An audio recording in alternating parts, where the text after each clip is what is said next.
Hey everyone, Will here. Every morning I jump on with my co-founder Ben and we talk through all the latest AI news that's happening for the past 24 hours and the past few days, as well as in the general tech world. We record a podcast, and this is what this video is all about. Right after this intro, you can hear us talking about Perplexity offering to buy Chrome, Sam Altman's beef with Elon Musk and how he's getting into the brain to computer interface world. We also go through the current state of LLMs and how close we are to AGI, and we'll finish off with how AI is affecting our societies, with a growing trend of employers bringing interviews back to being in person over doing it online. That's the video. If you like tech news and AI news, keep watching because we'll talk about all of that, and I'll be posting this every single day. Hey, Will, we're live. How's it all going, mate? Yes, good, mate. I was just saying to you before we started recording, it's feeling pretty warm in the UK. It's not particularly sunny, but it's muggy. So I'm just sat in my shorts and t-shirt trying to cope. You doing good? I'm good. I'm just glad you're not sat in your pants. No, I'm. Well, you'd never know. I might be, but I can promise you I'm not. Wonderful. Brilliant. So, hi guys, welcome to the show. We're gonna dive into the latest stories today. As usual, we've got a few stories to cover, and we're gonna do try and be strict with the time, covering each story 5 minutes max. We'll put it on the timer, and we'll keep this show moving along rapidly. It's a daily show if you're new to it, and we just try and keep up to date with what's happening in the space. We're working in the space of AI. Yeah, it's a good way for us to keep on top of what's the latest news, what's happening, and to share it with you guys and to give you our take. And often these takes are really just literally, we've discussed these very, very briefly, and we're sort of, in real time reacting to the stories. Yeah, let's just dive straight into it, Will. What's the first one we've got? This one immediately caught my eye. It's very interesting for lots of reasons. And you may have heard of it, but a company called Perplexity, which is an AI company, they have made an offer to Google to buy their Chrome browser, which, again, if you didn't know, is the most popular browser in the world by quite a margin. You probably use Chrome even if you don't know it. If you use another browser, it's powered by Chrome underneath, or Chromium, which is sort of the open source software underneath. And Perplexity is a small AI company. I say small, it's worth about $10 billion or so. Don't quote me on the exact valuation. But they've made this crazy offer to buy Chrome because they're also building their own browser called Comet, which is an AI-powered browser. You're going to have LLMs in the browser. You can chat with your tabs. It's sort of, I don't buy into the whole AI browser massively. But, there's a few companies trying, making their own versions of it. And the reason this is crazy is because it has a little bit more depth to it, is the fact that currently Google is in US courts defending themselves against a lot of antitrust accusations. Chrome being one of them. There's a US judge at the moment that it could possibly force Google to sell Chrome because of antitrust market share. And this is obviously a perfectly timed, it's definitely not coincidental offer to purchase Chrome. If it went through, if it did happen, it would be an absolutely crazy switch of power to a company that is relatively unknown compared to the size of Google, and giving them a browser that has majority market share. I mean, it would really win the race for AI browsers if that was a race that you think exists. And I'm not sure if you touched on it, but the offer is significantly more than the valuation of Perplexity. Isn't that right? About 3 times. Again, don't quote me. About 3 times the size. So they obviously don't have that money in the bank, or I expect they don't, because one's a crazy amount of money. I mean, it's more money than most people or companies will ever be worth. And yeah, it's about 3 times the amount that the company Perplexity is valued at. So what's the take on them wanting to grab this browser AI space? How do they sort of see the future? How is that going to play out for? I guess this is consumer focused solutions, I'm guessing. Yeah, so it's imagine you use Brave. I use a browser called Arc. Arc is created by a company that are also creating an AI browser called Dia, which is very early days. And basically, the vision behind Comet, Dia, these AI browsers is that instead of like going onto ChatGPT and talking to it or Google Gemini, it's built into the browser level. So it's one step back. It's built into the software. You can load up instead of creating a new tab, in that tab will be a chatbot. You can bring in your tabs, you can bring in your documents, you can take it to browse to sites, and it's basically just more deeply integrated into the software that you use and the workflows that you use. I mean, I've given it some goes. I'm not sure that I buy into it wholly as a useful thing. I feel like, as is the case with a lot of technology, it's a hot thing, and therefore let's shove it into everything. So I don't know how the value will play out. I mean, it's not particularly useful for my workflow, but maybe it would be for others. I mean, there's a bunch of companies doing it, so obviously there's someone who thinks there's value somewhere. Interesting. All right, well, we are ahead of schedule. I think that's enough. Let's move on. That took us about 4 minutes. Getting quicker at summarizing. We are. So let's move on to the next story. So what should we do next? Should we do the Sam Altman one again? Let's do it. I love a bit of Sam Altman. It's got a bit of a depth to this story as well. I mean, it's interesting, and it's got some depth and some petty gossip in the nerdy tech world. So this story is angled around Sam Altman, obviously the CEO of OpenAI, and he's now reportedly going after to try and invest and back a startup that does like brain to computer interfaces. I mean, the furthest forward one in the world, and the one you might have heard of, is Elon Musk's Neuralink. They have working technology. They're rolling it out to patients, in small scale. So it's amazing how far this technology has come, like having a computer strapped into your brain. Now Elon Musk is trying to get into the same world. The reason this is obviously interesting, the whole brain to computer interface kind of thing, chips, that we can control with our minds, all that kind of crazy stuff. That's interesting. But in more of a petty gossip world, it's a little bit funny, because you'll know that Elon Musk and Sam Altman have been having a bit of a long-term spat that's just fired back up again on places like X. And it's obviously come up. This news has just come out literally off the back of them arguing on X again about who's doing what. It's quite funny. And the who's doing what part is Musk's complaining about Grok not being discoverable as much as OpenAI on the App Store with Apple. Yeah. Elon Musk literally came out with a wild accusation that Apple and OpenAI are colluding to have ChatGPT, the app, number one on the App Store. Yeah, and then Altman hits back with, well, you're using X as a platform to pump your stock and all the rest of it, and promote all your products and services and all the rest of it. So they've basically been going back and forth on this. Yeah, definitely. And for those who don't know, the backstory was Elon Musk and Altman were working closely together with OpenAI when it was a foundation and it was not supposed to be for profit. Yeah, exactly. They were friends, and to be honest with you, mostly I side with Sam Altman on this one. Obviously, none of us were ever in the room. We'll know the full details of what happened, but Elon Musk ended up leaving OpenAI and has since seemed to have more of a vendetta against OpenAI and Sam Altman than the other way around. So it's quite funny, really. Yeah, absolutely. I don't know if you remember it. Story behind this, isn't there, basically? Yeah, but now it's quite funny as well to see Sam Altman taking shots back, basically, and I think doing it in a relatively stylish way. I think it's quite funny.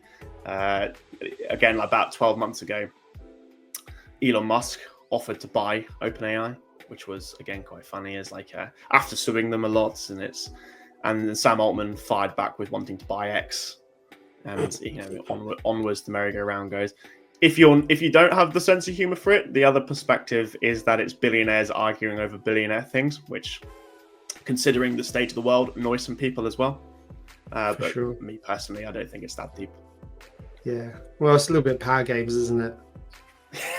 Yeah. Bit of flexing.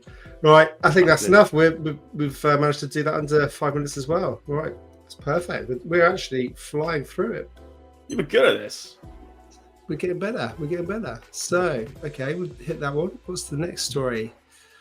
So, what about new AGI insight? What this means for LLMs? I think this is quite a long article. It's quite long. In fact, the author of this article labels it an essay. Yeah, It is quite long.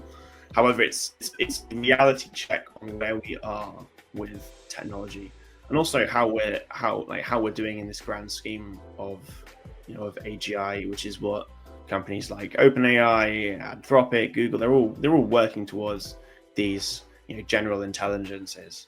And this is a reality check in actually sort of how far off we are with it, and also what LLMs are. That's what we have now. We have LLMs, large language models, and there is a massive discrepancy, especially if people that aren't particularly in technology, that they don't understand what this technology is and how it works, and where it's actually going and what it's possible with.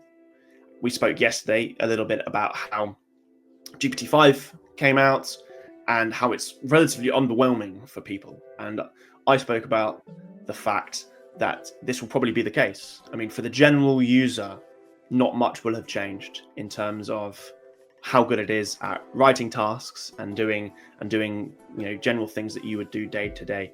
It's only really in the upper echelons of the benchmarks that this technology is getting better.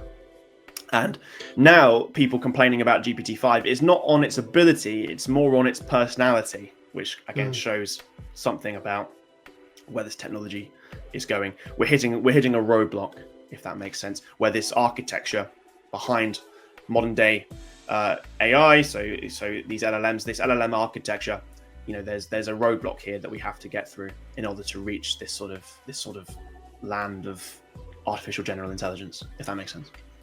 Definitely. It sort of feels to me a bit like the dot-com bubble when in 2000, was it 99, 2000, 2001, around that time, anything with a website or a .com with its name was just on fire, and a lot of investment getting thrown into it. It was a real buzz about .com and the internet and all the rest of it. But then obviously it took a nosedive. And it's sort of, you look back, you go, wow, really before, it was another 10 years before sort of real, I mean, people obviously were using computers, but it was 10, 15 years before, we started to see the maturity of it, if that makes sense. What do we have? Facebook. When did Facebook come? 2007, 2008? Well, it actually came out in 2004. 2004. Obviously, it didn't hit mainstream like you and I would be. No, but that's what I mean. We wouldn't be using like 2006, maybe. So, when you think about, the technology and the way we started using the internet, it was sort of, it took a while really for it to embed itself in the mainstream, and for the products to get built and the ideas to emerge. So, it's going to be interesting, and I wonder if it's going to be a similar sort of path that we'll see, or maybe it won't be. Maybe it won't be 10, 15 years before we see that real adoption by, it's just embedded in everything that we do. Maybe it'll be faster because AI is able to accelerate it even more. It's interesting. There are many similarities to the dot-com bubble with the AI bubble now. I mean, that's something to take note of.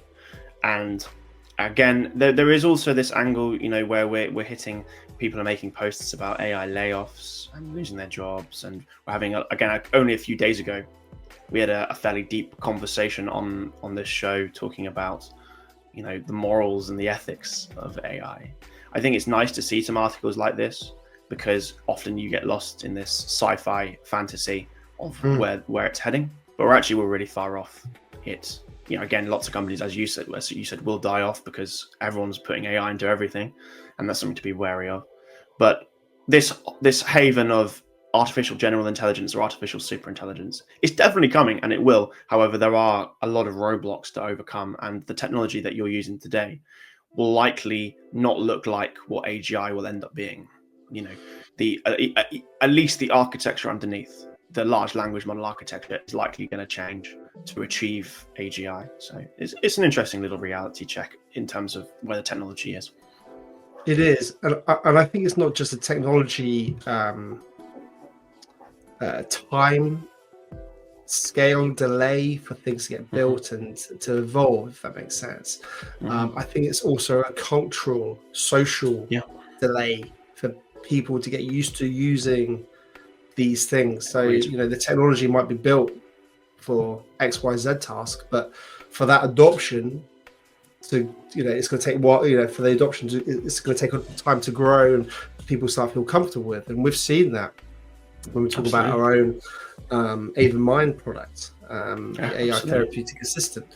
For some people, the initial reaction is, that's cool, but it's a bit weird talking to something. I feel I'm not used to it. I think there's that multifaceted sort of delays in terms of it being fully integrated into our world, into our society. So again, going back to that point, as it could be 10, 15 years before, 20 years before we really see it just being like we use our iPhones now, like we use the internet now. Everything's digitalized. I just wonder whether it's going to take a while for both the technology to build out fully and to be integrated into the way we construct our social and economic lives. I don't know. We'll see. It's a, like you said, it's very easy to think, it's going to happen tomorrow. It's going to happen tomorrow. But we'll see. This leads perfectly into the next article, actually, funnily enough, which I will bring up, because this is an exact example of what you are saying in terms of societal and cultural shifts, and actually how AI is forcing society backwards in some ways, in some perspectives. And so this is a report. We'll just jump into the next article because it feeds directly on from that one previously. So this is a report from the Wall Street Journal, and it's talking about how there's a growing trend of how AI is forcing the return of in-person job interviews, which is, again, a direct result of this becoming more mainstream for people, and how it's probably not quite clicking into today's societies and cultural norms. So the backstory behind this, you've probably seen it, I've seen it, is there's adverts for apps, and there's funny videos of people that take job interviews digitally, like you and I are talking. However, through the output of their speaker, they're having the interviewer's questions feeding into an LLM, and the LLM in real time is giving back the answer. It's got at least system prompting, if not design, like post-training specifically for like job interview answers. But essentially, whatever the artificial intelligence puts out, you read back to the interviewer, and you're seeing funny videos of this happening. And the interviewer will suspect something's up, and they'll go share your screen, and they're quickly minimizing it and then going sharing their screen, or they're doing it on their phone, so you actually can't share that screen. It's not on the desktop. And again, I think this perfectly demonstrates exactly what you're saying. I mean, it's a technology that is more rapid than the .com bubble, and it is integrating fast, and it is improving fast. But how it's not quite clicking into society is an interesting thing, and it's forcing us backwards, forcing us to return to the office, forcing us to return to not being able to be remote, and everything like that. Yeah, it's very interesting, isn't it? Very interesting. There's nothing quite like meeting people in person and seeing the whites of their eyes, shaking their hands, and getting that vibe. But even then, I've said it before, the interview process is literally a snapshot in time, in a moment, and you're meeting that person in with them trying to give the best impression they possibly can. And it's almost I almost question the value of interviews to a certain extent. I mean, this is still obviously important to meet people, talk to them, and all the rest of it, get a feeling. But equally, I think there's a lot to be said about these sort of like psychometric tests that you can do which can be really interesting to see if they, if somebody fits in with that type of culture or organization, or the profile of the team members that you've already got. So I think those types of things are really, really invaluable. Years ago, I had a guy. There was a guy who did this sort of stuff, and he was a friend of my dad. Basically, he just said, "Oh, I'll do this for you, just to show you what I do." And this is a little test, and it will sort of summarize your sort of personality. It was quite weird. It just you follow through a little tick box exercise, asking questions, and he would analyze this information, it sort of come out and say, "This is X, Y, Z. This is your person." It was absolutely mind blowing and fascinating. But I saw it straight away how incredibly powerful it would be if you were trying to find candidates. Yeah, because you would never get that insight. You'd never get that perspective. And ultimately, I think societies will have to shift. Another example is, actually what this does for people's skill levels.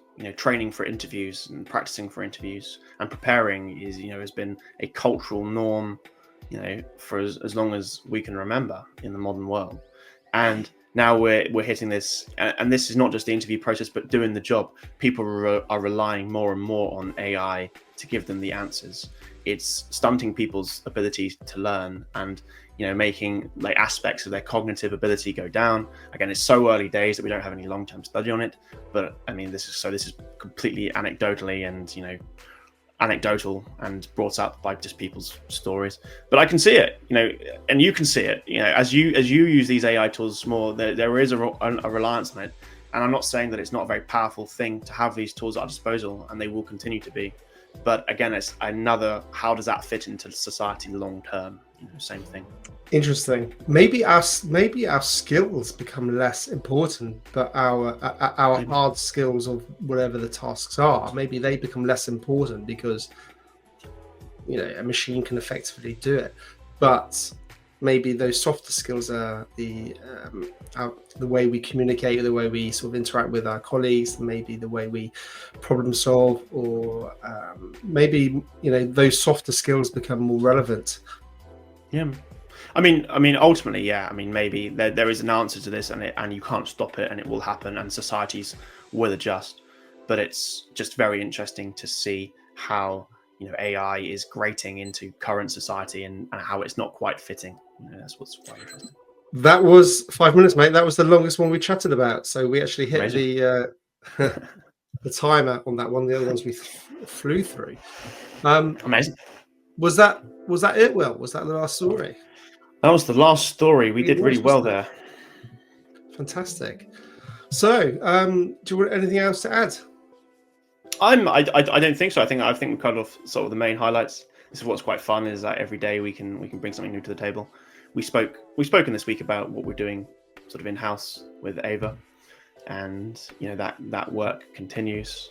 It's really exciting. All these news stories inform how we go about building our business, especially when you think of things like the .com bubble and how AI is being put into everything, and maybe in a few years that bubble will burst, and then mirroring the .com bubble. So how do you ride out the waves of these technology trends to make sure that you're building technology that lasts? It's when you're in tune with the news and what's happening in this world, which is happening fast, it really makes you think and try how you weatherproof and future-proof your business doing the same thing. Because a lot of these things ring true. No, 100% agree. All right, gang. Well, let's wrap it up. We'll jump back on here tomorrow, guys, and hope you join us. And of course, don't forget to hit that like, subscribe. We really appreciate it. It was a new show, and all the support we get is much appreciated. Brilliant. All right, guys, take care. Catch you a bit.